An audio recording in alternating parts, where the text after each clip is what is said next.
জরুরি ভিত্তিতে জামাত ইসলামের ভিতরে শুদ্ধি অভিযান পরিচালনা করতে হবে। জামাত ইসলামীকে বাঁচাতে হবে, এমনকি শিবিরকেও। এর মধ্য দিয়ে জামাত শিবিরই হবে ইতিহাসের সেরা সংগঠন, সবচেয়ে পরিশুদ্ধ সংগঠন হবে। এবং জামাতের নানান আলোচনা, নেতাদের কর্মীদের কারো কারো বিচ্যুতির খবর, যেটা অতীতের যে কোনো সময়ের চাইতে বেশি, তা সত্ত্বেও এখনো in compare with any other political parties Jamaat Islami is better. But এতে সন্তুষ্ট থাকার কোনো কারণ নাই, আত্মতৃপ্তির কোনো কারণ নেই। জামাত ইসলামীতে বিচ্যুতি হচ্ছে, ভয়াবহ অনিয়ম, সিন্ডিকেট, আরো নানান স্বজনপ্রীতি, দুর্নীতি ঢুকে পড়েছে, যেটা জামাতে অতীতে ছিল না। অতএব এটা সহ্য করা যাবে না, এটা মূলত পাঠন করতে হবে। যেমন আওয়ামী লীগ, বিএনপি সহ নানান দলে এটা ধরে নেওয়া হয় যে কিছু তো থাকবে, কিছু দুর্নীতি, অনিয়ম, স্বজনপ্রীতি থাকবে, ইটস ভেরি নর্মাল। কিন্তু জামাত ইসলামীতে এক বিন্দুও থাকতে পারবে না। এই জন্য যতটুকু ঢুকছে শুদ্ধি অভিযান পরিচালনা করে, একদম স্ক্রুটিনাইজ করে, চিরুনি অভিযান চালিয়ে জামাতকে পরিশুদ্ধ করতে হবে। মনে রাখবেন যে বিএনপি, আওয়ামী লীগ যারা করে, তারা তাদের নেতাদের মধ্যে চরিত্রহীন বা এই ধরনের দুর্নীতি, ঘুষ এগুলো আছে এটা জেনেই করে। অতএব এগুলো তাদের মধ্যে ধরা পড়লে তাদের রাজনীতি ইম্প্যাক্ট করে না। তারা বলে না যে আমরা দুধের ধোয়া। এবং তারা অনেকে, যেমন ছাত্রদল প্রকাশ্যে বলে যে আমাদের সংগঠনের প্রেম করা বৈধ, কোনো সমস্যা নেই। অতএব তাদের হিসাব আলাদা। বিএনপি, আওয়ামী লীগ সরাসরি বড় কোনো দুর্নীতি, আর্থিক অনিয়ম এগুলোকে কেন্দ্র করে তাদের মূল্যায়ন করে অনেকে, অথবা তারা কিছু দুর্নীতি করলেও ওভারঅল কি করতে পেরেছে এভাবে তাদেরকে মাপে। এটা সেকুলার দল করার একটা সুবিধা, কিন্তু ইসলামী দল ক্ষেত্রে এটা প্রযোজ্য নয়। যেমন জামাত ইসলামী বাংলাদেশে কি করতে পেরেছে? বাংলাদেশে 24 বাদ দিলে জামাতের কোনো গুরুত্বপূর্ণ অবদান আছে?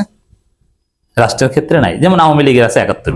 অতএব তারা যতই দর্শন করুক আর যাই করুক না কেন, তারা বলতে পারে আমাদের 71 আছে, বা এই 71-এর কারণে তাদের সম্মান করে, তারা বাংলাদেশ স্বাধীন করে দিয়েছে। বিএনপি, জিয়াউর রহমান আছে, জামাতের তো এরকম কেউ নাই। তাহলে জামাতের কি আছে? জামাতের ক্যাপিটালটা কি? জামাত বাংলাদেশের মাটি ও মানুষের সাথে 24 বাদ দিলে তেমন কোনোভাবে কানেক্টেড না। জামাতের কানেকশন একটাই, যে তারা সৎ লোক, তারা আল্লাহর জমিন, আল্লাহর আইন কায়েম করতে চায়, তারা আদর্শ মানুষ, তারা ইসলামী দল। এটা হচ্ছে তাদের প্রধান ক্যাপিটাল। বাকি যেগুলো, সেগুলো গুরুত্বপূর্ণ কিছু না। হয়তোবা 24 ভিত্তিক একটা নতুন অবস্থান তাদের তৈরি হচ্ছে, এটা হবে। বাট জামাতের মূল ক্যাপিটাল হচ্ছে তারা সৎ মানুষ, ভালো মানুষ, তারা আল্লাহ ভীরু লোক। এবং এইটাই আমরা যখন জামাতের পক্ষে সমর্থন ক্রিয়েট করি, মানুষকে ভোট দিতে বলি, তখন প্রধান যুক্তি এটাই, যে আমাদের টাকার অভাব নাই, অতএব জামাতের লোক সৎ, সে টাকা মারবে না। কিন্তু যখন তার কাছে কেউ চাকরি সুপারিশ চাইতে আসলে সেটা সুবিধা ব্যবহার করে তিনি কট খান এবং পরবর্তীতে দ্বিতীয় স্ত্রী বানানোর চেষ্টা করেন, তখন কিন্তু এই অবস্থানটা থাকে না।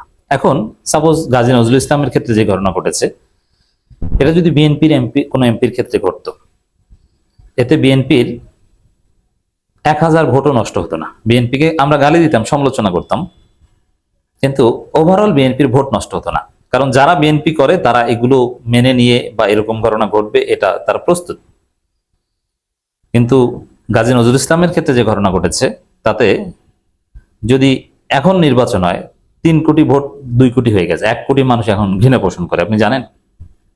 কথা বলেন, জামাতপন্থী, জামাতের ফ্যামিলির লোকজন যারা, তাদের কাছে জিজ্ঞেস করেন যে তাদের দৃষ্টিভঙ্গি কি, যে এরা গেছে, এদের সমর্থন করা যাবে না, এদের নীতি নৈতিকতা নেই। অতএব এরকম 2-1টা বিচ্যুতির যেহেতু আছে, শুদ্ধ অভিযান চালিয়ে এগুলোর সমাধান করা যায়।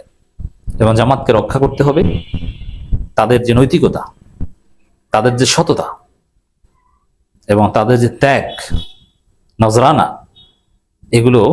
এগুলোর মূল্যায়ন করতে হবে। এই সংগঠন শহীদ মাওলানা মতিউর রহমান নিজামীর সংগঠন, যার সারা জীবনে একটা কালিমা নাই। অধ্যাপক গোলাম আজমের সংগঠন, সারা পৃথিবীর ইসলামী আন্দোলনের রাহবার কামরুজ্জামান কাদের মোল্লার সংগঠন, মীর কাসেম আলীর সংগঠন। কিন্তু এই সংগঠনকে ধ্বংস হতে দেওয়া যাবে না, বিতর্কিত হতে দেওয়া যাবে না। যারা বিতর্কিত করে তাদের বিরুদ্ধে ব্যবস্থা নিতে হবে। এখন কি ব্যবস্থা, এটা নিয়ে আমাদের আলোচনা। শুদ্ধি অভিযানটা কিভাবে পরিচালনা করবে, কিভাবে বুঝবে যে কারা? দেখেন, এই যে গাজী নজরুল ইসলাম, এই ঘটনা ঘটার পরে আমাদের কাছে কয়েক ডজন অভিযোগ আসে। এ তো অনেক আগে থেকেই বিতর্কিত। এই একটা সিন্ডিকেট মেনটেন করে, এর বিরুদ্ধে স্বজনপ্রীতির অভিযোগ, এর বিরুদ্ধে আর্থিক অনিয়মের অভিযোগ, বালুমহল দখল করার এর লোকজনের বিরুদ্ধে অভিযোগ, এগুলোকে প্রশ্রয় দেয়।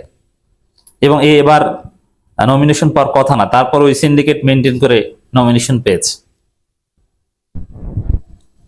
জামাত ইসলামী একটা আদর্শ ভিত্তিক দল, তাদের দলের মধ্যে সিন্ডিকেট থাকতে পারবে না। দেখেন সিন্ডিকেট মানুষ কেন করে, অমুক গ্রুপ তমুক গ্রুপ, এগুলো থাকতে পারবে না। এটা অনেক ক্ষেত্রে হয়ে যেতে পারে, বাট এটাকে বৈধতা দেওয়া যাবে না। এটা শুদ্ধ অভিযান পরিচালনা করে সমাধান করতে হবে।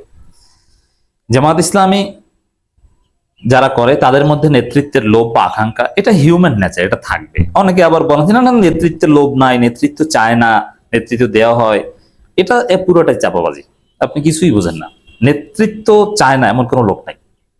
যারা জামাত করে, জামাতের লোক, সে প্রত্যেকেই চায় যে আমি যে পজিশনে আছি আমি আরেকটু উপর পজিশনে আসি। যে সেক্রেটারি সে চায় যে আমি যেন আমির হই, যে অফিস সম্পাদক সে চায় আমি যেন এরপরে সেক্রেটারি হই। এটা প্রত্যেকের মধ্যেই চাওয়া আছে, এই চাওয়াটা অন্যায় নয়, এটা জায়েজ। ক্ষমতা বা পদ পদবি চাওয়া জায়েজ, কোরআনে এর দলিল আছে, হাদিসের দলিল আছে, এটা অনেকে জানেন না। তো ক্ষমতা চেয়ে যায়, এই যে গণতন্ত্র তো আপনি সরাসরি ক্ষমতা চান, শরীয়তেও ক্ষমতা চাওয়া যায়, কিন্তু এটা সুন্দর না। সাহাবীর আল্লাহ রাসূলের কাছে বলেছেন, ইয়া রাসূলুল্লাহ আমাকে এই দায়িত্বটা দেন, আমি এটা পারবো। আল্লাহ রাসূল অনেকে দিয়েছেন, অনেকে দেন নাই। ইউসুফ আলাইহিস সালাম তৎকালীন সময়ের বাদশার কাছে বলেছেন আমাকে অর্থমন্ত্রীর পদটা দেন, আমি পারবো। দলিল আছে এবং সমস্ত ফকিহ একমত, ক্ষমতা চাওয়া যায়। এই দলিলে ভোট চাওয়াকেও অনেকে কিয়াস করে জায়েজ বলেছেন। এই মাসালা তো আপনারা অনেকে জানেন না, কিন্তু এটা অন্যায় না। কিন্তু অন্যায় হচ্ছে আপনার ক্ষমতা বা আপনার পদ পদবীর জন্য সিন্ডিকেট করা। আপনি স্বচ্ছতার সাথে কিছু কাজ করেন আপনার পদ পাওয়ার জন্য বা টিকিয়ে রাখার জন্য, কিন্তু গোপন সিন্ডিকেট বাজি এটা করতে পারবেন না। দেখেন এই শুদ্ধি অভিযান, এটার জন্য জামাতের কেন্দ্রীয় জামাতকে একটা কমিটি গঠন করতে হবে। প্রত্যেকটা জেলা মহানগরীতে অভিযান চালাতে হবে যে কার বিরুদ্ধে কি অভিযোগ আছে, এবং ওপেন। আপনি একটা সহজ কথা বলি, সাংগঠনিক সিস্টেমে কখনো জামাতের শুদ্ধি অভিযান পরিচালিত হবে না। এটা করতে যাবেন, এই জামাতের মধ্যে ভয়াবহ দুর্নীতি অব্যবস্থাপনা যেটা আছে, আমাদের কাছে অনেক তথ্য আছে, এগুলো আমরা সব বলছি না, বললে অনেকে নিতে পারেন না, অনেকে একটু ইমোশনাল হয়ে যান, যে হতাশ হয়ে যান। কি পরিমাণ টাকা যে এক একজন নেতা মেরে খায় বিভিন্ন ভাবে, কোন জায়গা থেকে কত টাকা মারছে, এই নির্বাচনকে কেন্দ্র করে যে কত মানুষ যে মোটামুটি ধনী হয়েছে, এটা আমরা জানি, তথ্য আছে। এখন আপনি যদি জামাত একটা কমিটি গঠন করবে, সেই কমিটি যদি সাংগঠনিক সিস্টেমের সিদ্ধান্ত সমাধান করতে চায়, শুদ্ধ অভিযান পরিচালনা করতে চায়, কার বিরুদ্ধে অভিযোগ আমরা সমাধান করি, আপনি পারবেন না। কারণ এখানে একটা সিন্ডিকেট আছে। সাংগঠনিক যে সিস্টেম, যে অঞ্চল পরিচালক সহ দায়িত্বশীলদের জিজ্ঞেস করবেন কার বিরুদ্ধে কি অভিযোগ দাও, আরে ভাই আপনাকে যে অভিযোগ দিবে তার মধ্যেই তো সমস্যা। এই জন্য জামাত কমিটি গঠন করে, ওপেন একটা অ্যাক্সেস দিবে সবাইকে, পুরো জাতির উদ্দেশ্যে, জামাতের শুভাকাঙ্ক্ষী কর্মী সমর্থক সবার উদ্দেশ্যে, যে কার বিরুদ্ধে কি অভিযোগ দেন, আমরা নিরপেক্ষ তদন্ত করব। এবং তদন্তে যে এলাকার যে অঞ্চল পরিচয় যারা আছেন তারা থাকতে পারবে না, অন্য এলাকার লোক এনে তদন্ত করতে হবে। কিছু নিরপেক্ষ লোক, ওই থার্ড পার্টি অডিটের মতো কিছু লোককে ঢুকাতে হবে। এবং জামাতের প্রত্যেকটা জেলা ইউনিট, মহানগর ইউনিট, সবচাইতে বেশি আমার কাছে অভিযোগ আছে আর্থিক অনিয়মের। এরা টাকা মেরে খায় বেশি, এই অভিযোগটা প্রচুর প্রচুর টাকা মেরে খায়।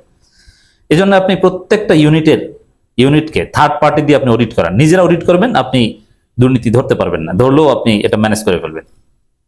এভাবে শুদ্ধি অভিযান পরিচালনা করতে হবে, নইলে এই জামাতের সামনে বিপদ আছে। আর এরকম সিন্ডিকেট, অনিয়ম, স্বজনপ্রীতিটা প্রচুর প্রচুর স্বজনপ্রীতি আছে। এবং এই সিন্ডিকেট বাজি, নিজের বলয় তৈরি করা এবং তাদের মাধ্যমে সুযোগ সুবিধা পাওয়া এবং তাকে নেতা বানানো, এই ধরনের অভিযোগ বেশি, এবং এটা সত্য। এটা যদি আপনি সমাধান করতে চান বা সমাধান করতে পারেন, তাহলে এই গাজী নজরুল ইসলামদের যে ঘটনা, এটা কমে যাবে। জবাবদিহিতাটা যদি তৈরি হয়, একজন মানুষ যখন স্বৈরাচার হয়ে যায়, জবাবদিহিতা থাকে না। মানে মিডিয়ায় যারা বলে সোলাইমানদের ক্ষতিকর বলে এদেরকে দমিয়ে রাখা যায়, তখনই সে স্বৈরাচার হয়ে যায়। কারণ না, আমাদেরকে তো সমালোচনা করা কেউ নাই। এক পর্যায়ে তার মধ্যে ওই ছোট্ট বাচ্চা মেয়েদের প্রতি নজর পড়ে যায়। অতএব শুরুটা কিন্তু যে জবাবদিহিতার অভাব, যে আমি জামাত নেতা, আমি কি করি না করি, এটা শুধু সেক্রেটারি আর অঞ্চল পরিচালক, এর বাইরে আবার কে? আর অঞ্চল পরিচালক তো আমার লোক, শেষ ঘটনা। কিন্তু না। আপনার যদি মিডিয়ার ভয় থাকে, আপনার যদি কর্মীর কাছে জবাবদিহিতার ভয় থাকে, এবার যদি স্বচ্ছতা থাকে, তাহলে আপনি স্বৈরাচার হওয়ার কথা ভুলেও কল্পনা করতে পারবেন না। ওই বাচ্চা মেয়ের দিকে নজর যাওয়া, ওই পর্যায়ে আপনি যেতেই পারবেন না। তার আগে আপনি সাইজ হয়ে যাবেন, সোজা হয়ে যাবেন, নইলে আপনার পথ থাকবে না। অতএব শুদ্ধি অভিযান পরিচালনা করাটা জরুরি। আমরা চাই জামাত ইসলামী হবে ইতিহাসের সেরা সংগঠন। জামাতের উপরে আমরা আস্থা রাখতে চাই, আমরা মুখ ফেরাতে চাই না। জামাত যতটুকু বিতর্কিত হচ্ছে আমরা এটা সমাধান করতে চাই, মেকআপ করতে চাই।